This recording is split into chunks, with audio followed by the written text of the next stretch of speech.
takes normally 10 to 15 years from the time somebody has a groundbreaking idea to the time of FDA approval.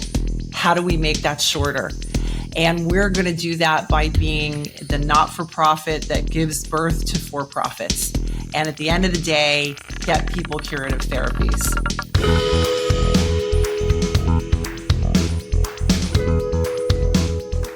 Hi everyone, and welcome to Precision Signals.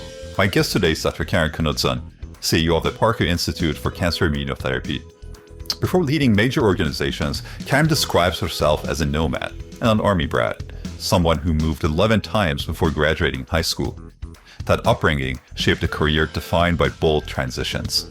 We discuss her move from the lab to the boardroom and her impactful tenure leading the American Cancer Society.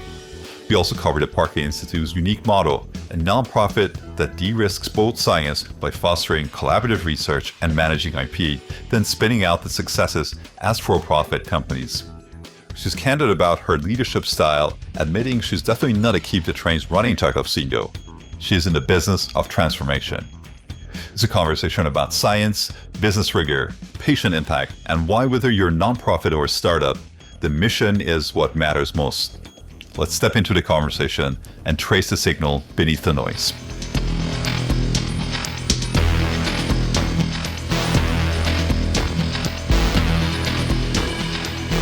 Hi, Karen.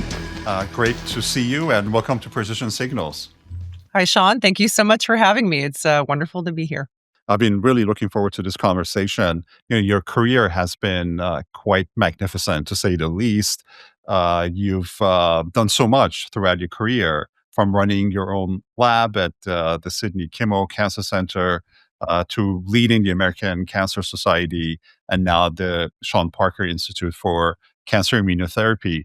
But before we go into your professional accomplishments, I'd like to start with your personal background, if that's okay. Sure, let's do that. So correct me if I'm wrong.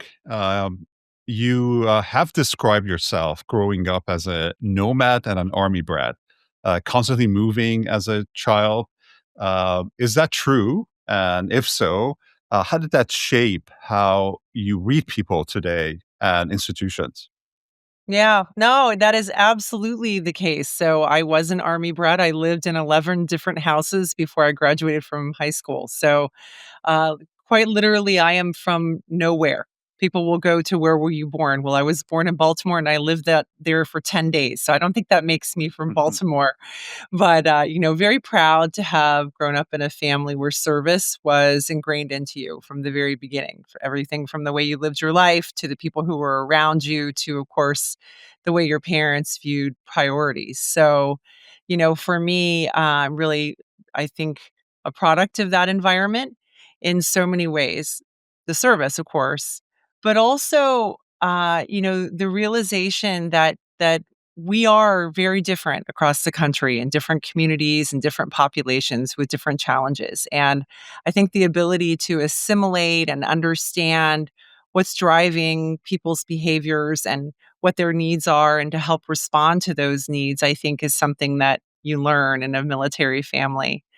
But I think one of the things that still is with me to this day is, you grow up on military bases and you become an adult or close to an adult and you realize not everyone has healthcare, Hmm. because that's not the way you grow up, right? In the military family, everybody has healthcare, and a single record of your healthcare. And, the concept that, at least in the cancer world, that 40% of people deplete their life savings within 2 years of having a cancer diagnosis is in stark contrast to what I experienced as a child, which is, a lack of insecurity when it came to Mhm. healthcare coverage, which is, I think, how I ended up becoming a translational scientist, a healthcare executive, and then a CEO. Sure. Now, that's very interesting, Karen. So what age were you when you realized that access to care is quite uneven in the US? Yeah, so, I had just turned 17 when I graduated from high school. That is not no necessarily so unusual for someone in the military because depending on where you live, you can actually start school quite early compared to the norm, which is what I did.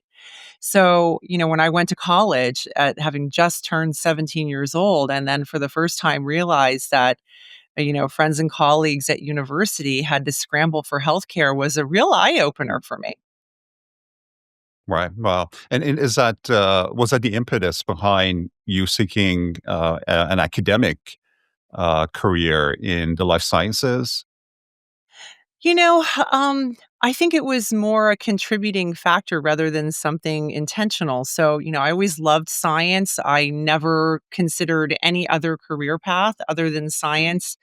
I loved it from the time that I have memory, I think. Um, but for me, as I got into the scientific world in starting graduate school in 1991, when yeast genetics which is what I was working on, were Mhm. really starting to hit their heyday, and human genes associated with really important processes like cell cycle control and cell cycle checkpoint control were being identified using yeast complementarity systems. I really saw that direct linkage from what was under the microscope to something that actually helps somebody with cancer. And so that set me on this path, service mindset of I love science, but the kind of science that I, Karen Knudsen, want to do is the kind of science that I think is going to improve a life. And Mhm. so I think that's really what set me on the path and why I answered the call when I was asked to lead beyond my lab, lead one of the NCI designated cancer centers, Right. but then also serve as EVP of oncology services for what was the fastest growing health system in the US 5 years in a row, putting clinical trials out into the community. All of that, the science met the service mindset in a way that resulted in a real desire to ensure that all the effort that we put into discovery benefits people. It seems like, though, you started off as a very disciplined academic. If I'm correct, at Sydney Kimmel, you studied uh, prostate cancer metastasis and DNA pathways. What made you reevaluate sort of that academic path? It seems like your lab was quite active and you were very successful. Was it the idea that you wanted to make a greater impact? How did that factor into your decision to move beyond the lab? Yeah. Well, in fact, that factored into the decision of being even recruited to Sydney Kimmel Mhm. Cancers. My first faculty position was actually in Ohio at the University of Cincinnati School of Medicine, and I was working on translational prostate cancer research. And, unfortunately, at that point in time, we really had no life extending therapies developed for men with metastatic disease for decades.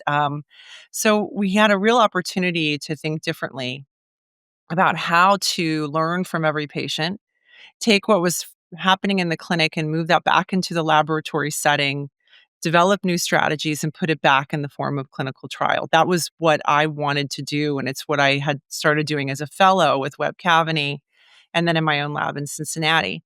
That was possible and we first started off looking at cell cycle control and developing new Mhm. therapeutic strategies around cell cycle aberrations in prostate cancer, and then that lent itself to DNA repair, which I'll talk about. But, um, the way that I tailored my lab's decision making was based on where there was a clinical problem. I grew up from the time as a fellow at the Ludwig Institute with one foot in the lab and one foot in the clinic, with clinical partners. So, felt um, very fortunate at Cincinnati to be taken under the wing by the head of urology, head of radiation oncology, and really learned so much about the plight of men with prostate cancer, interacted quite a lot with patients, and was asked to build a team, a multidisciplinary team. Now, the missing component there was medical oncology. At the time, it just was not geo-oncology, was not going to be a Right. forte at Cincinnati, had everything to do with why it was recruitable. And when I was recruited a number of places, I had thought about going to the one that rose to the top was at Jefferson, was at Sidney Kimmel Mhm. Cancer Center, because what they wanted me to do was exactly what I love, which is to build a multidisciplinary team. And when I was being recruited there, I saw exceptional urology, exceptional radiation oncology. The RTOG, the Radiation Therapy Oncology Group, was born at Jefferson. Um, Truly exceptional GU oncology and a good science base and great pathology. Everything was in place, but what it needed was someone to come and really crystallize the effort to say, what can we as a prostate cancer, working group do together? And then think beyond the borders. Penn, Mhm. Temple, Fox Chase, and Drexel. And so we formed the Philadelphia Prostate Cancer Working Group that really galvanized efforts across the city. And so I loved doing that. So then I was asked to be the deputy director of the Cancer Center and then ultimately the director of the Cancer Center, as well as the EVP of Oncology Services, and oversaw all of the clinical care in what started off as a 3-hospital system. And by the time I left, a 16-hospital wholly owned and incorporated system across 2 states. So, I had the opportunity to truly develop a single service line with one standard of care, diagnosis down across this very diverse areas of Pennsylvania and New Jersey, and to do what I really felt was so important, which is to put clinical trials out in the community because we had scale, by creating advanced care hubs where I had enough specialists that I could rotate them in the sites and then offer phase 2, phase 3 studies out into the community and pull the practices along with me. It was really, I think I loved that position. I mean, it was absolutely intended to have a greater impact. I worked for a phenomenal CEO, Steve Klasko, who told me to run who I was the only service line leader who reported to the CEO, and he told me to run cancer like the CEO of cancer, and that his expectations of me were high. And I always felt that I had this strong backing, though, to be bold, think differently, and do the right thing, which was our ethos at Jefferson, and I loved it. I thought I would be there my whole career. It seems like your ability to orchestrate things at scale was one of the reasons that you stepped into the next role at the American Cancer Society.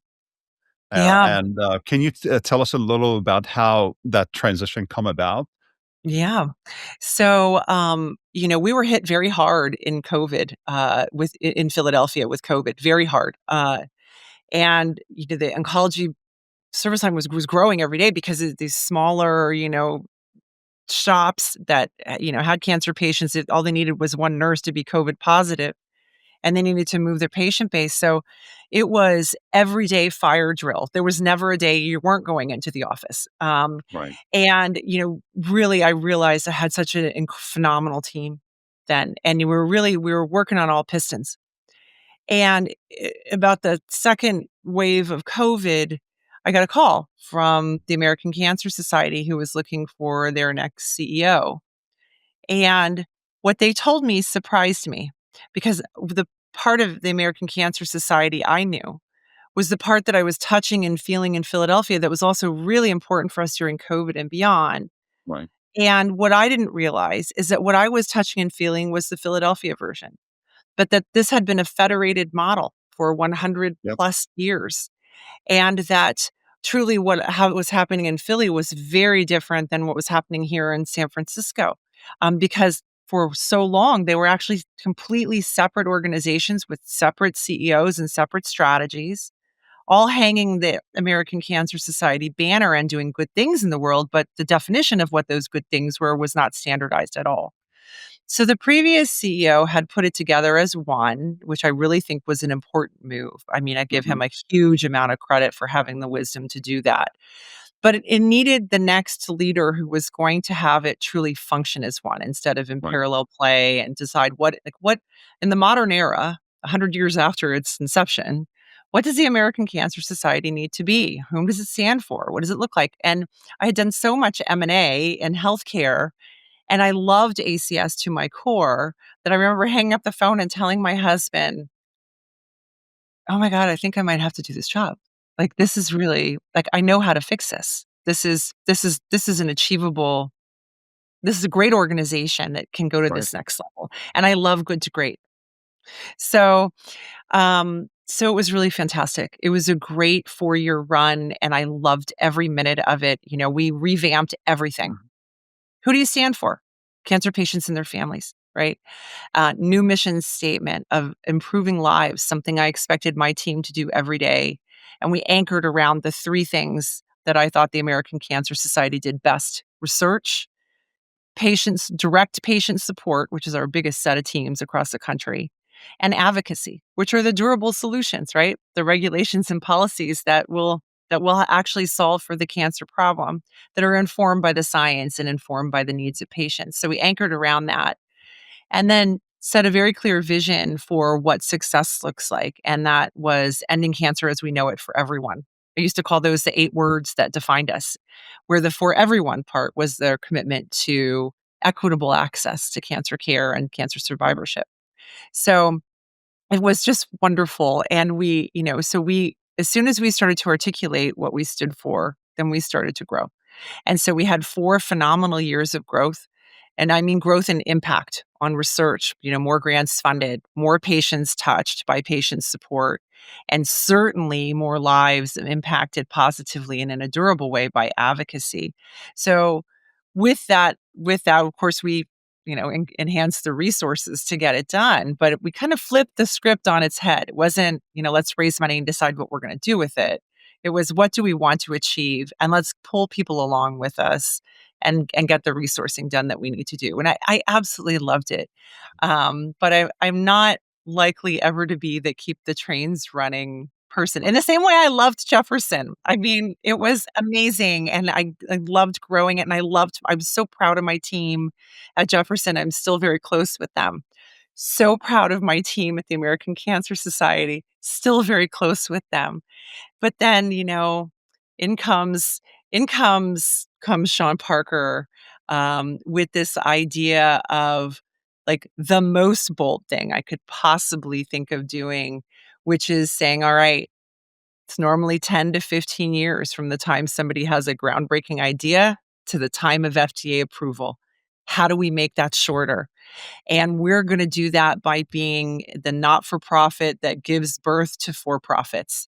And at the end of the day, get people curative therapies. Right. He had my attention out of the gate. No, that's amazing. Karen, it seems like you are motivated by doing big things and transformation at scale, which is great. It's certainly not for the faint of heart, to say the least. No, I But think going one more and my husband will kill me. back, Yeah, well, it seems like he's been quite patient and accommodating. he is. He is. I'm being A true cheeky. partnership. I'm being cheeky. He absolutely, like, he's part of the team. Yeah. Karen, going back to the American Cancer Society, when you stepped in, it seems like there was still quite a bit of decentralization, and there were still regional entities. And how did you overcome that? And that takes a lot of muscle that you talked about having implemented and advanced a shared vision. But beyond that, beyond the ability to motivate people, what were some of the mechanics and challenges that you faced? And what do you think were some of the successes during your tenure that may not be visible to folks? Well, it was one shovel at a time. So yes, so putting the plan in place, the new mission and vision statement, the new structure that we would anchor around these pillars of advocacy, patient support, and research, which we call discovery. Great to put on paper, but how do you make it actually work? There was really only one way to do it, and that was you had to be there. Hmm. So I was on the road 49 weeks of the year, 4 years in a row. Well, And, the first, kind of swoops across the country, I would find these incredible things that were happening and think, this is phenomenal. Like, why aren't we doing this everywhere? And then, of course, I would find some things that were gnarly little bushes of things that they're nice, probably not core to our mission, right? And so there was this, I'd say, constant refinement 4 years running, mhm. right? The first were more blunt force instrument refinements. And then every year, a little more surgical of what are the things that Right. we need to learn from and think differently about.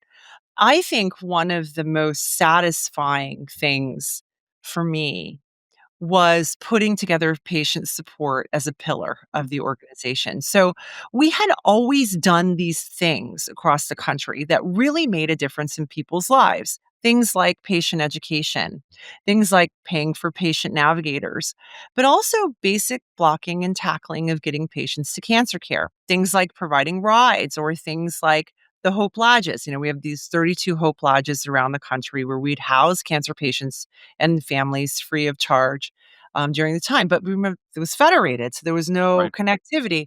So I said, okay, well, we're going to take all of these things that would directly impact patients. We're going to create one vertical that we call patient support. And until we find that person, I'm going to serve as the chief patient support officer and the Wow. CEO. So I did that for a little while until I found Arif Kamal, who I think is just a wonderful human being, to come and join the team and lead patient support. But I remember when we were having these discussions, say, okay, all right, so so we give people rides every year. Who are they? Mm. Are they men? Are they women? What kind of cancers do they have? How far are they coming? Um, like what are they going for? Is it a follow up? Is it for chemotherapy? And like, what are those things? And so nobody knew the answer. So we had to actually, forward speaking, go and like collect those data. And then when you find out you're giving 250,000 rides a year, you start to feel pretty great about your Right. place in the universe. Or the Hope Lodges, when, we started to finally track, how far people are coming, you're realizing like, what is this massive impact that you're having? And wherever I would go, I would volunteer at a Hope Lodge. And people didn't know I was a CEO. Mm. They didn't need to know I was a CEO. Just show up with dinner and just sit and have dinner with these people who were there for a lot of different reasons. Sometimes because they couldn't afford to stay near to a cancer center. Right. But sometimes it's that they just physically needed to be near people who understood what they were going through, and they needed the mental support.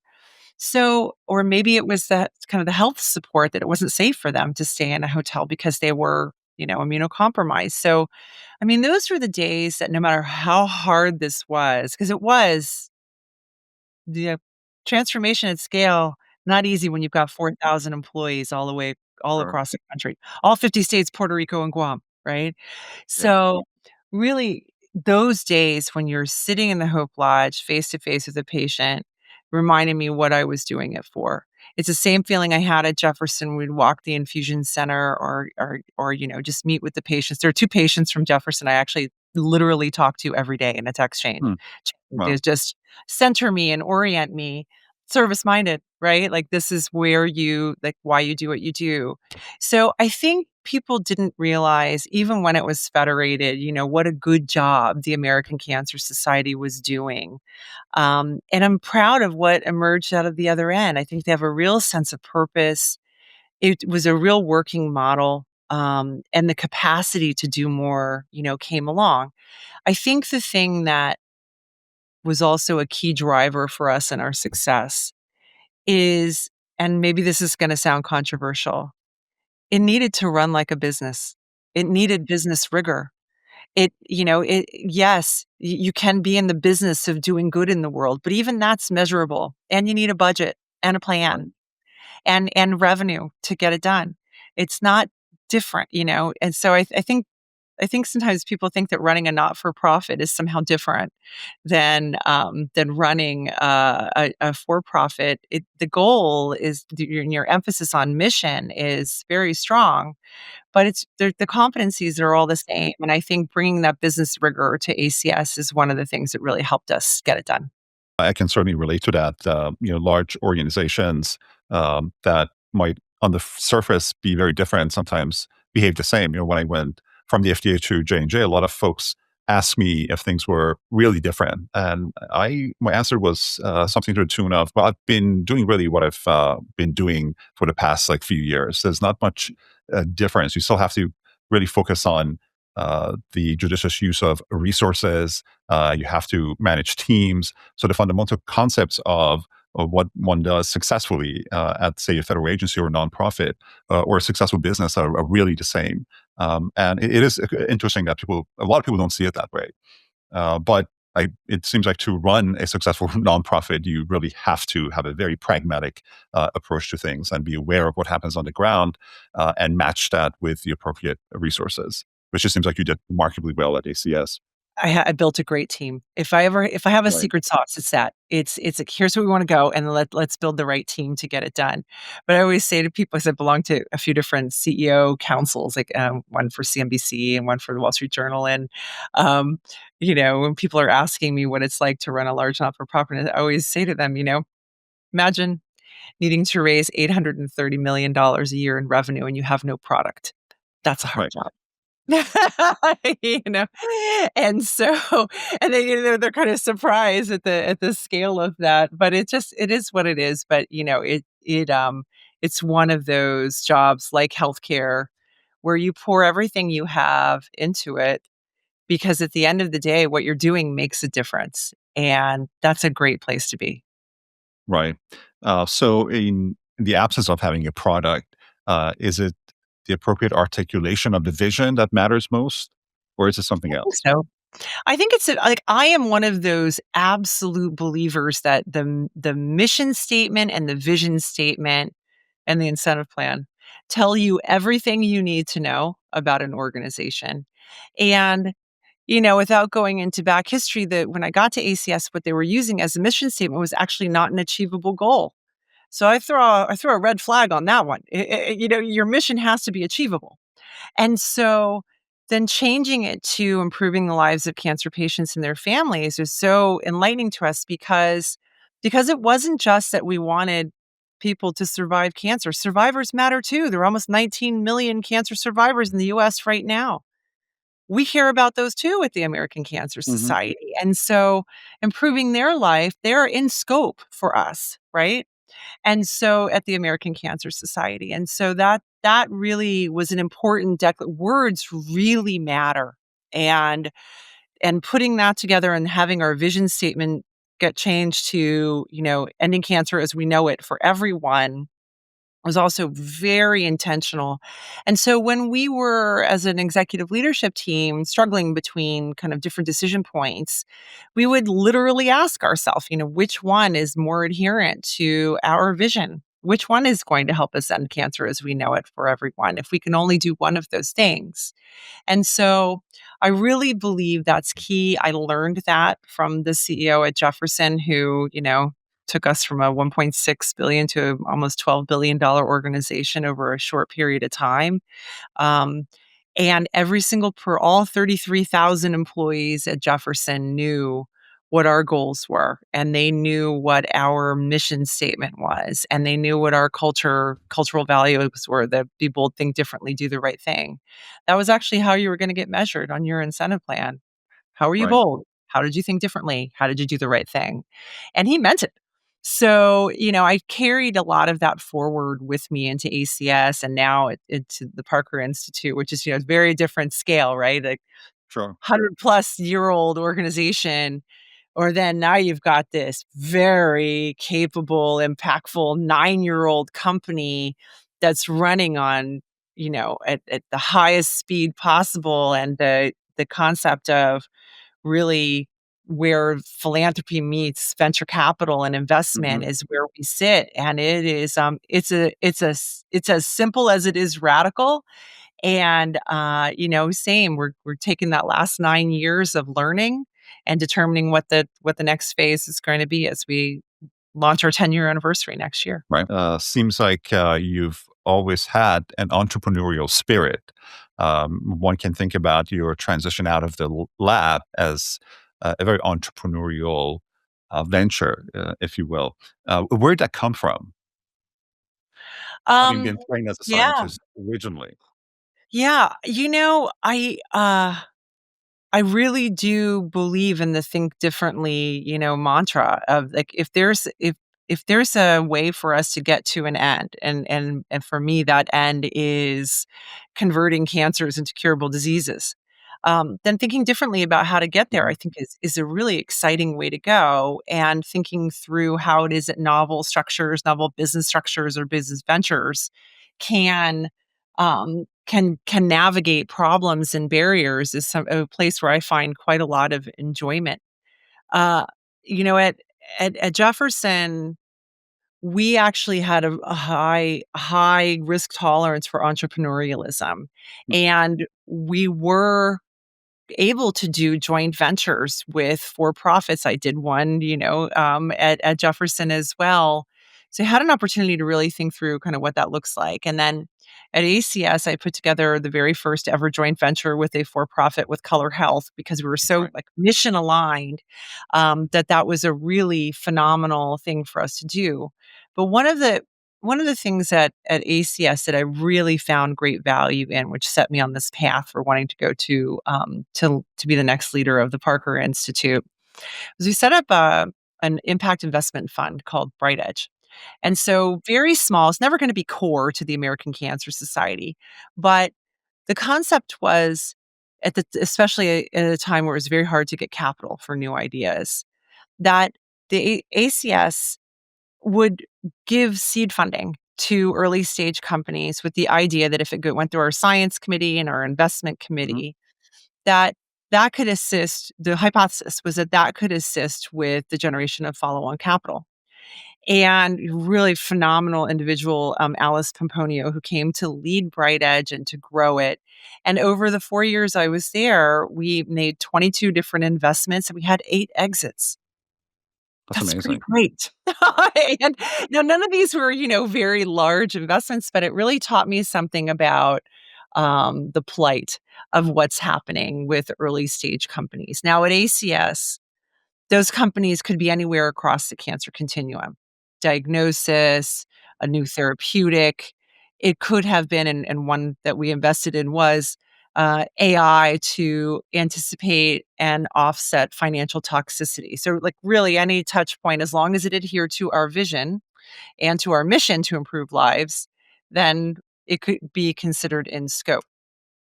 So, really taught me something about the importance of getting capital to these great ideas. And that's what essentially the Parker Institute is on steroids. Right. So, as opposed to just, giving small initial seed investments, our scope really is that of a major investor at the Parker Institute. So we really have three things that we do. One, so we're our in scope for us and our mission is to develop and enhance access to breakthrough cancer therapies. So we are about cancer cures, full stop. And so we fund cancer science at a number of different institutions where we have a master agreement that allow us to redirect funds within that institution on any given Tuesday, based on where we think the next breakthrough therapy is going. We ask that all of these and that we sign on to, or all of these are high risk, high gain cancer therapeutic studies. That's part one. Really, the secret sauce? It's part two.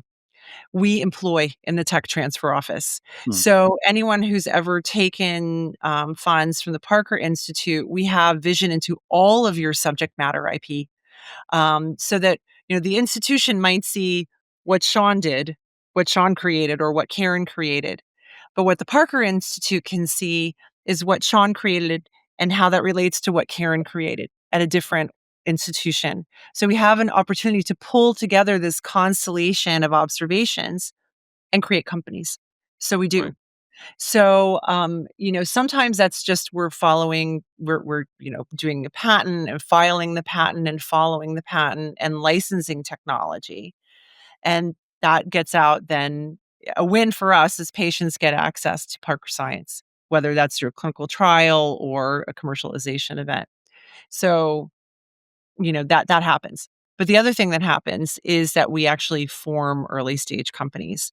So right now we have 17 companies in the portfolio for which we are either the lead investor or part of a syndicate. They are all therapeutics companies, and many of them now in the phase of clinical testing. So that ability to have that vision in the middle, that secret sauce I was talking about for subject matter IP, is what makes it possible. So, from our perspective, that is where we give birth to the for-profits, but then we're Mhm. part of that. We, of course, as an investor, have a potential to get a return, and any returns that come back to the Parker Institute, which they do because we have had Right. exits, come back in so we can fund more science on the front end. So it goes back into the not-for-profit wheel. It's certainly not benefiting me or Sean Parker or anyone else. So that's the way really the model works. And the more that I've been experiencing it over these last few months, the more excited I am about it. And that the amount of investment's not small.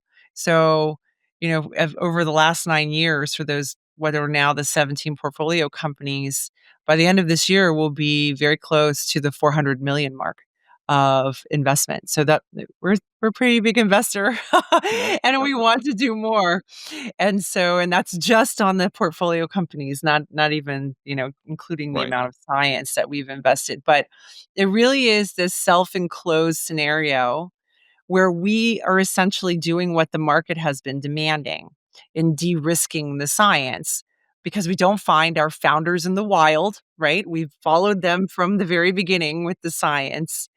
And the world has changed, right? So, now to get into a key agreement with biopharma, they would like to see some sort of clinical signal. And there are certainly many investor groups that also want to see a clinical signal. So, who is going to get the early stage company into this hurdle of the phase one?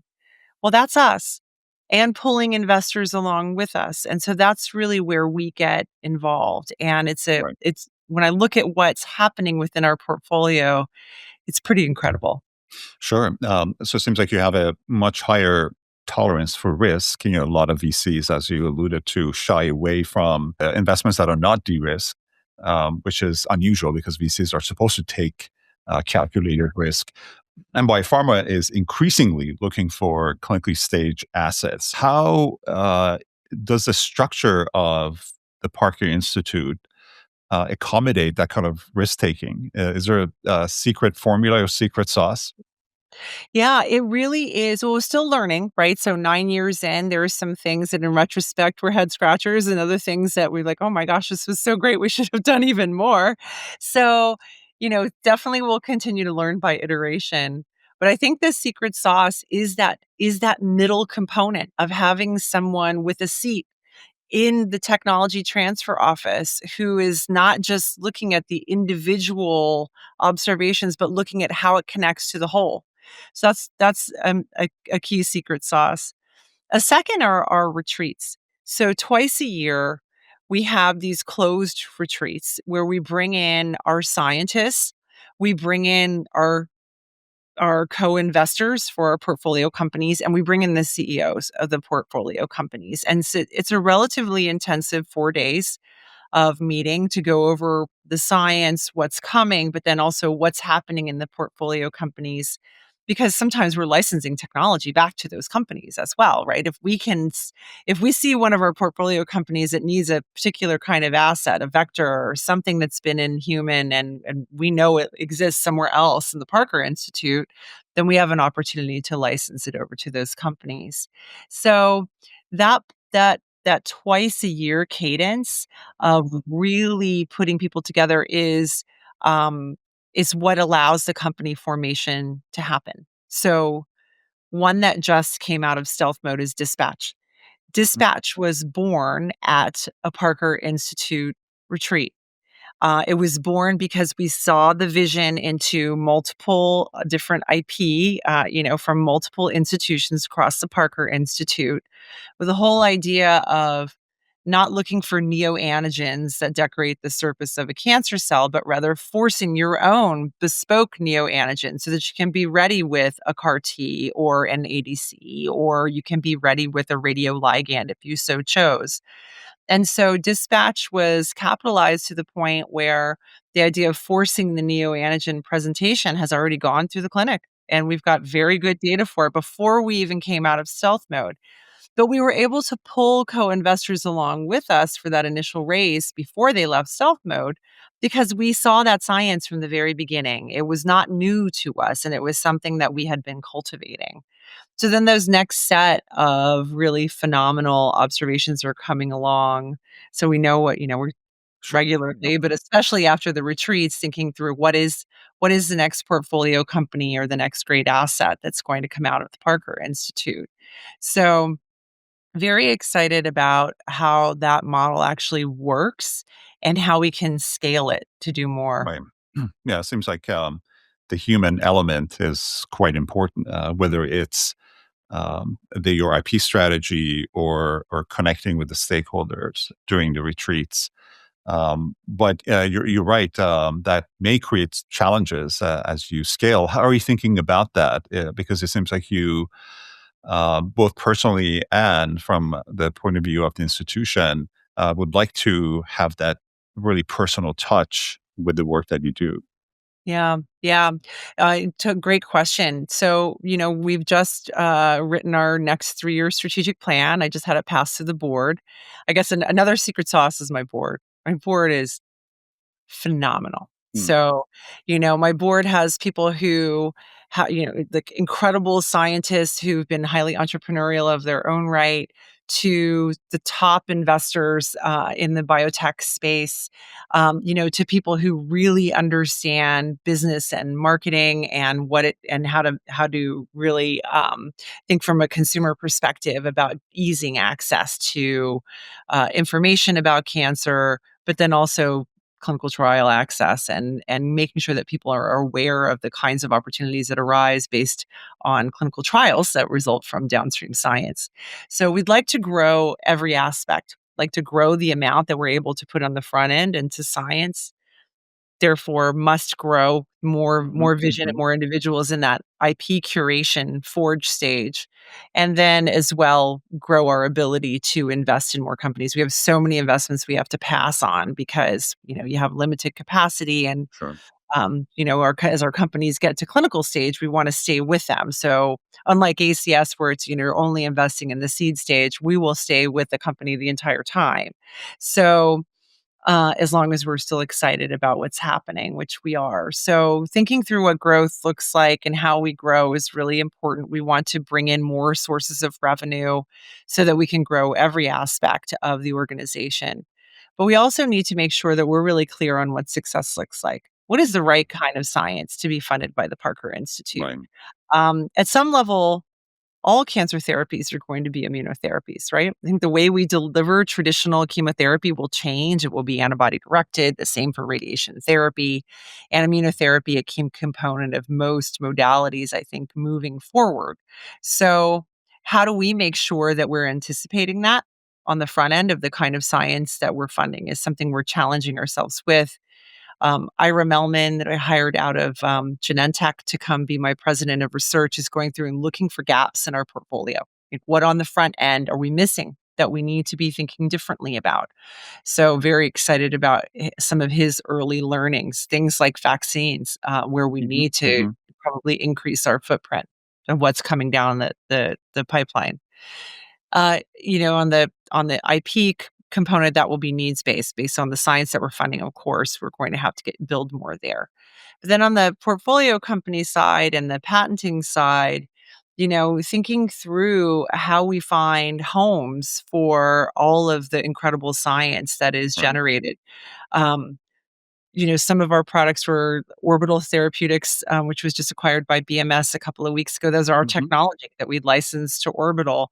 We have an abundance of riches that we're not necessarily there's a lot of opportunity for us to think through where those assets can and should go, if not into one of the early stage companies that we've formed.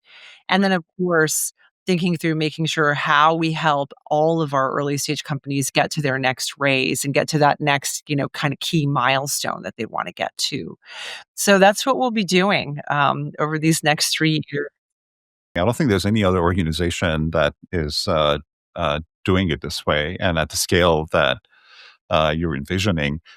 Going back to supporting the front end of the equation, the science end of the equation, is that done through a grant portfolio? We actually, well, we do and we don't. So there are multiple ways that people can access Parker Institute dollars, but in general, no, it's not a grant. It's a research agreement with an Mhm. institution. So we have these 7 major institutions that we have master agreements with. And so, like for example, one is Dana-Farber. So let's just pick Dana-Farber. So we have a scientist that we put at the top on our side, and then John Connolly, our chief science officer, and then a scientist on the Dana-Farber side to have a steering committee to decide for this blanket grant, which is going to Dana-Farber, where are the funds going to go? And so that can be distributed against one lab or 100 labs, right? Hmm. Whatever we actually decide. And so the agreement is actually with the institution itself, with flexibility built in, so that if someone is all of a sudden recruited in or has a discovery that we think is so in scope for us that we really want to get behind it because it's ambitious, high risk, high gain cancer therapeutic science, we can literally on any given Tuesday light the switch and redirect funds over to that lab. So it gives us this incredible flexibility. So that's the way the majority of the funding is given out. Then we have individuals that are just at an institution where maybe there's not a bench of 10 people that we want to get behind or that we can get behind right now, but there's a key catalytic individual. And so we want to create like a mini site, let's call it. And so those exist at WashU and at Fred Mhm. Hutch. And we'd like to expand doing more of those. Where we do actually have a grant mechanism is for the early career investigator. I feel very passionately about this, of making sure that we get behind more early career investigators, and there's an application and granting process there. But that's probably the only thing that's more equivalent, to other types of check writing organizations. But as I'm constantly telling our team, like, we're not check writers. Yeah, we this is not about just your traditional. We give grants. We give grants with a real eye to the prize, right? Because any science we get behind, we're going to be with that science all the way through until the time that it's either deemed to be great, but not likely to drive toward a therapeutic, or could be really part of a cancer cure, what we really care about. So into the patent and licensing strategy, or into the early phase company strategy. So we have to think about that from the very beginning. And that's very different than other organizations. Right. I guess the last thing I would say on this score is for early career, we are, and this is, part of my DNA, is what are the right partnerships you need to get something done. And we are about to announce a really wonderful endowed, our first ever endowed award with another major cancer organization that will, for here and forever, give out funds for early career physician scientists in the immunotherapy space. Quite timely, especially given the funding dynamics of today. So you've been able to really coordinate collaboration across a vast ecosystem, including labs and individual investigators that historically don't collaborate at the level that your organization has been accommodating. What do you think is giving you and your organization the ability to cut through those silos? Yeah, I think I think it's all about making sure people are aligned to what the goal actually is, because all of us in the biomedical community, I think, should center on the fact that something starts with an idea and a scientist. But at the end of the day, the people that I think I have in my sphere and myself, they're in it for one reason. We want somebody to get cured from cancer. Hmm. Period. And if that's the goal, then whatever partnerships and collaborations and alignments we need to put together, then we should. And we just need to get it done.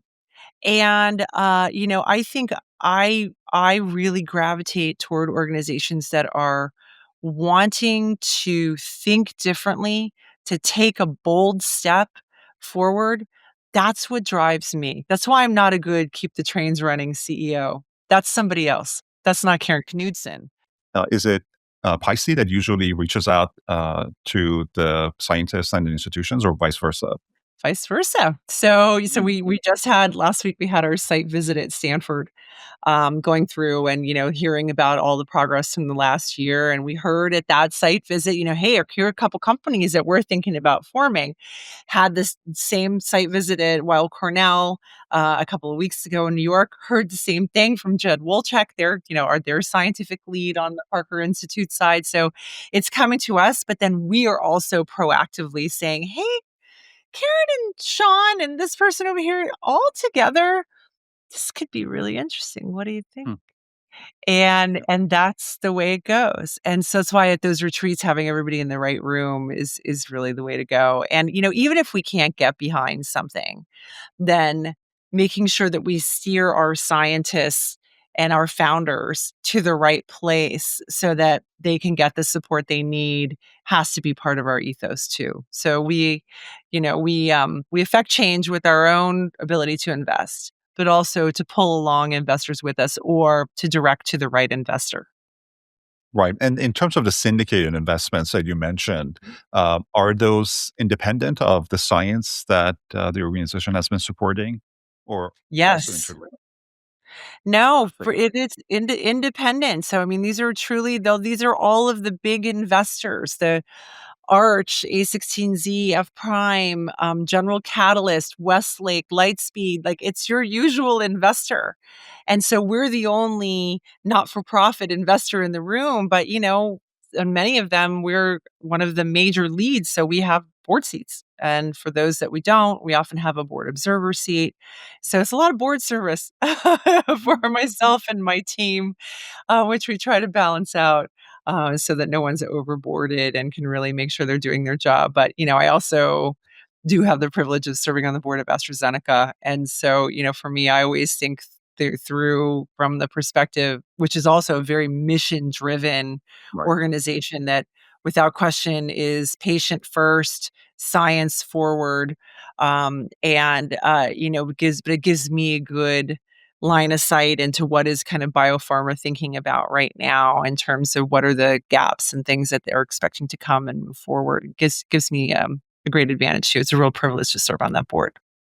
Sure. Yeah. And going back to what you were saying about having clarity of vision and how important the mission is. And it's probably the thread that connects all organizations, whether private or public, together. We did a podcast with a startup CEO, and she mentioned that their motto at the company is "the mission is the boss." So that ended up becoming the podcast title, and it I like that. seems like the mission should be the boss for thriving and healthy organizations.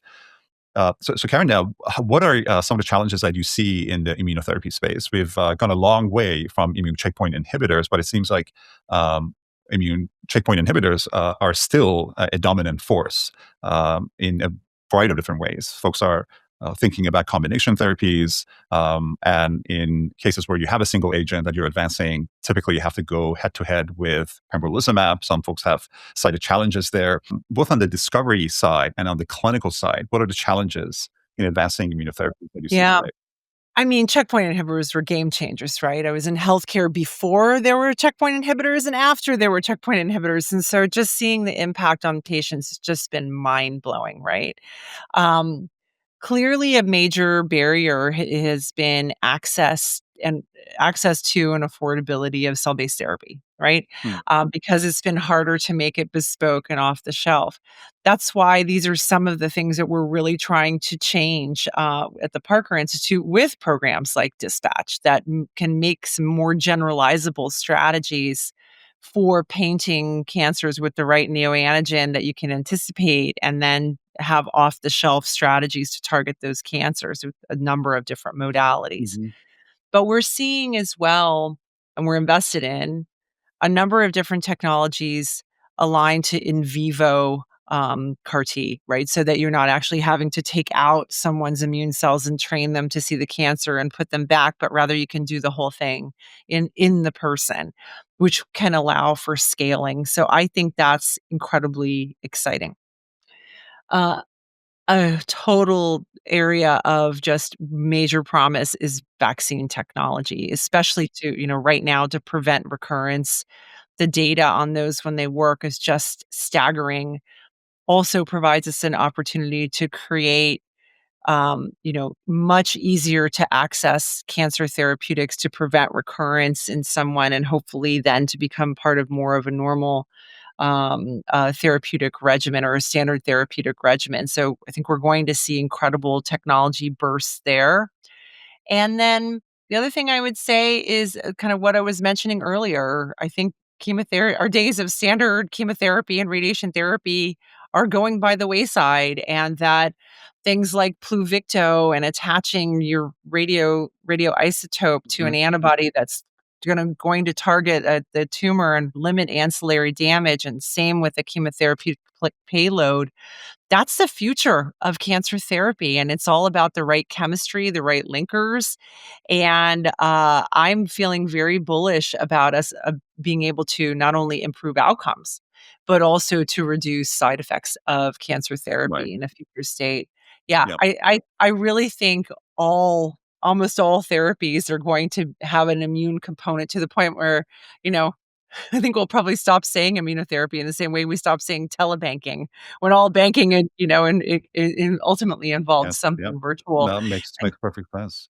Yeah. And it's an interesting kind of. So, do you think we need better biomarkers? And if so, whose job actually is it to clinically validate these biomarkers? And we have amazing diagnostics, but unfortunately, they all get stuck in the clinical validation end of the equation.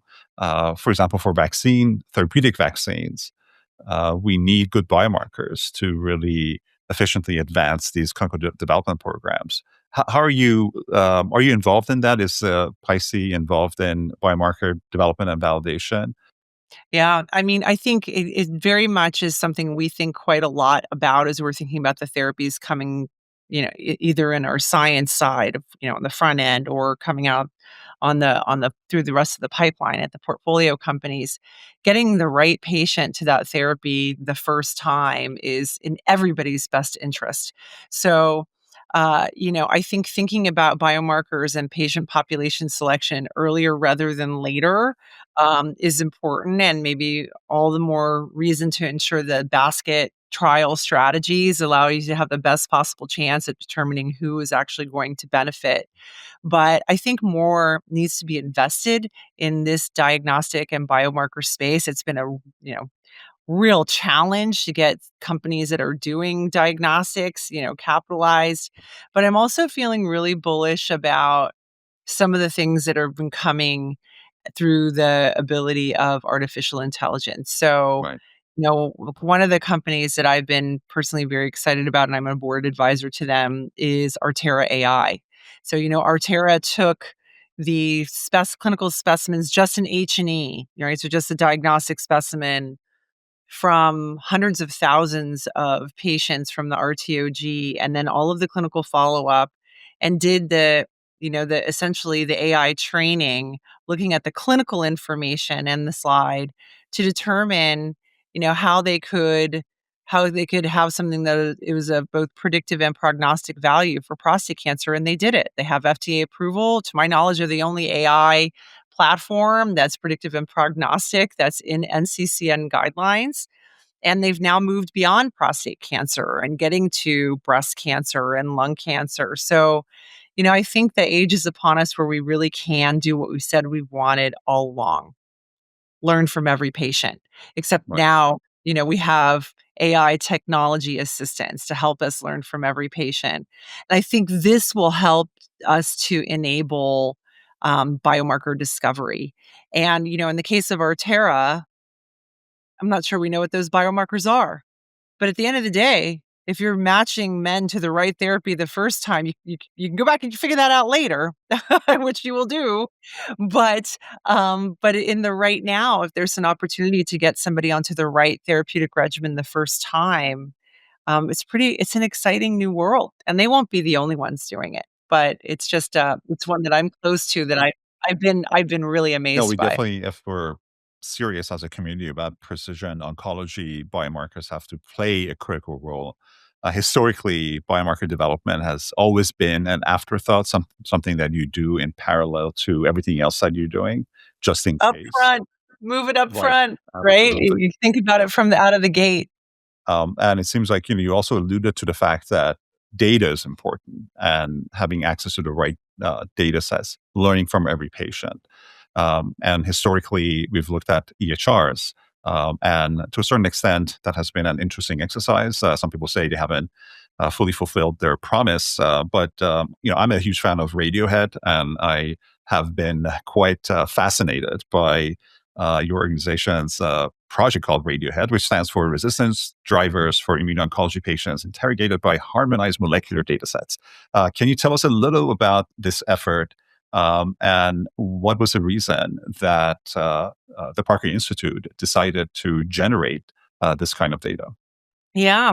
Well, so Radiohead, in its inception predated me, but it's a perfect example of the kind of thing that the Parker Institute has done, which is to take bold bets. And so there was a period of time when the Parker Institute was, getting behind and sponsoring clinical trials and making sure that we were actually like capturing specimens from and consenting people for research whenever possible. And so Radiohead came from that. So it's a little more than 1,000 patients, multiple specimens that came from immunotherapy naive individuals before they got on to study, with the idea that then having the clinical data could give you some insights into, could we anticipate responses?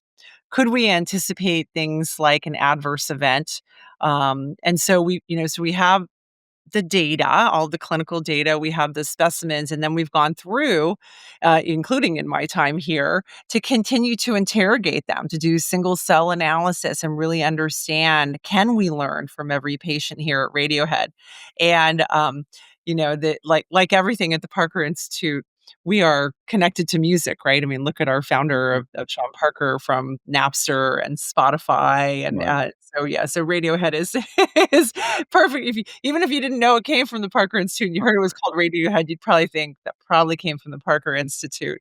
So this is one where we have collaborated with biopharma. We've collaborated with our own scientists that are taking Parker Institute funding, but also opened it up to our portfolio companies as well. We really believe that data sets that we had that can help us learn from every patient should be shared, so that the science can move faster and so people can be cured of cancer. Yeah, amazing. Speaking of Sean Parker, in the early days of the Parker Institute, when I was at the FDA, something that stood out to me was how motivated he was. He was quite confident about the vision and the mission. So, what's working with Sean like? I'd never met Sean until I was being recruited to the Parker Institute. And in fact, I was headed elsewhere. I was pen in hand signing at another organization. And so um, it it was, I considered, very good fortune on my part that I decided to still go take the meeting with Sean. And he's beyond impressive. He has such a deep, deep understanding, sophisticated understanding of all of the science behind immunotherapy, but also the clinical experiences and trial design. And, he honestly, I don't know how he does it, but he's a brilliant human being who deserves just so much credit, I think, for recognizing that we're on this precipice of being able to cure people from cancer. Yet there was a real deficit in the ability to fund that kind of research, and that somebody had to get behind ambitious, high risk, high gain cancer curative research and be unabashed about that's really what this is about. Um, and to understand that with that kind of mentality, there's going to be a significant amount of risk and a significant amount of failure. And he embraces that. 9 years later, he's embraced it even more fully than he probably did 9 years ago. So I consider it a real honor to be the CEO that's bringing forward that vision. Sean also served as CEO for the last several years, Mm. and taking over for him is big shoes to fill. But he's just phenomenal. It'd be with him tomorrow in Los Angeles as we're plotting out some of the next phase of the Parker Institute. But so like any CEO, you're very, very fortunate when your chair of the board is a content expert, really, really passionate about what we're doing, and is full throttle. Whatever we need to do to get it done, that's what's going to happen. Yeah, he certainly has fire in his belly. Karen, throughout your career, including your work at the Parker Institute, in a way, you've been assembling the pieces of a very complex puzzle, the cancer research and care ecosystem. So, if everything goes the way that you're envisioning, what would cancer research and care look like in 10 years?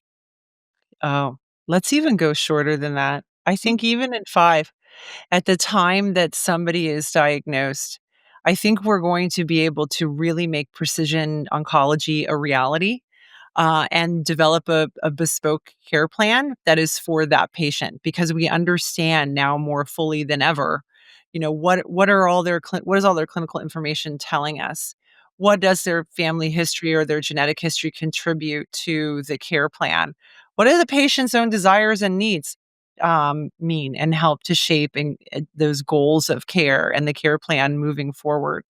I also think that we are in this scenario where patients are going to be evaluated for clinical trial. We're seeing technology of companies like Paradigm Health and others that are making it so that clinical trial access, I think, is going to really just start to skyrocket. So I think 5 years from now, the care plans will be much more tailored toward the specific individual, their cancer, their desires, and the care plan that is giving them the life that they want moving forward. Karen, thank you so much for your time. It's been a privilege, and looking forward to continuing the conversation in other capacity. And hopefully, you're going to be at our next annual meeting. I hope so too. Thank you so much for the conversation, Sean. I really enjoyed it.